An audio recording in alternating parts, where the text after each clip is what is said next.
द्वितीय अध्याय तृतीय श्लोक। क्लैबमास्मगमः पार्थ नैत्यद्वयुपपद्यते क्षुद्रं हृदय दौर्बल्यं त्यक्तोत्तिष्ठा परन्तप। भगवान बोलते हैं, हे पार्थ, अपने मन के भीतर इस प्रकार की नपुंसकता के भाव को लाना तुम्हें शोभा नहीं देता। हे शत्रु विजेता, हृदय की तुच्छ दुर्बलता को त्याग करके युद्ध के लिए खड़े हो जाओ। इस श्लोक में भगवान श्री कृष्ण अर्जुन को ज्ञान और साहस प्रदान करने का निर्देश देते हैं। यहाँ पर भगवान अर्जुन को क्लैब्य अर्थात नपुंसकता से दूर रहने की सलाह दे रहे हैं और कहते हैं कि नपुंसकता अर्जुन के उच्च कर्मयोग और कर्तव्य के प्रति अवज्ञा करने का योग्य नहीं है। क्षुद्रम हृदय दौर्बल्यम से तात्पर्य है कि ये दुर्बलता और कायरता सिर्फ एक क्षुद्र और तुच्छ दृष्टिकोण है जिसे त्याग देना चाहिए। अर्जुन को अपनी सच्ची स्थिति को समझते हुए अपने कर्तव्य की ओर ध्यान केंद्रित करना चाहिए।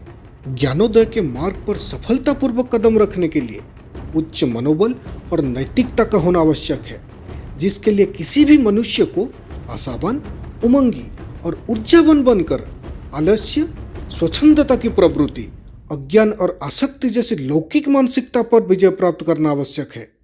भगवान श्री कृष्ण एक योग्य गुरु हैं और इसलिए अर्जुन को फटकारते हुए वे अब उन्हें परिस्थितियों का सामना करने के लिए प्रोत्साहित कर उनके आत्मबल को बढ़ा रहे हैं।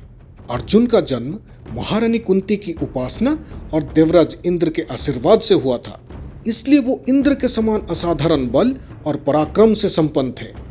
भगवान उन्हें यह सब स्मरण करवाते हुए प्रोत्साहित कर रहे हैं कि वो ऐसी दुर्बलता को स्वीकार ना करे जो उनके यशस्वी पूर्वजों के अनुरूप नहीं है। यहाँ भगवान श्री कृष्ण अर्जुन को परंतप अर्थात शत्रुओं का विजेता का संबोधन द्वारा उन्हें क्षत्रिय धर्म या महायोद्धा का कर्तव्य पालन करके शत्रुओं का दमन करने के लिए प्रेरणा देते हैं। भगवान ये स्पष्ट करते हुए कहते हैं कि अर्जुन जिस प्रकार के मनोभाव को व्यक्त कर रहे हैं वो ना तो नैतिक कर्तव्य है, ना ही वास्तविक संवेदना, अपितु वह विलाप और मोह है। यदि अर्जुन का आचरण वास्तव में ज्ञान और करुणा के प्रति आधारित होता, तब ना तो उन्हें किसी भी प्रकार की व्यथा और ना ही शोक की अनुभूति होनी चाहिए थी। इस श्लोक का मुख्य संदेश है कि व्यक्ति को अपने डर और कमजोरियों को पराजित कर अपने कर्तव्य का निर्वहन करना चाहिए।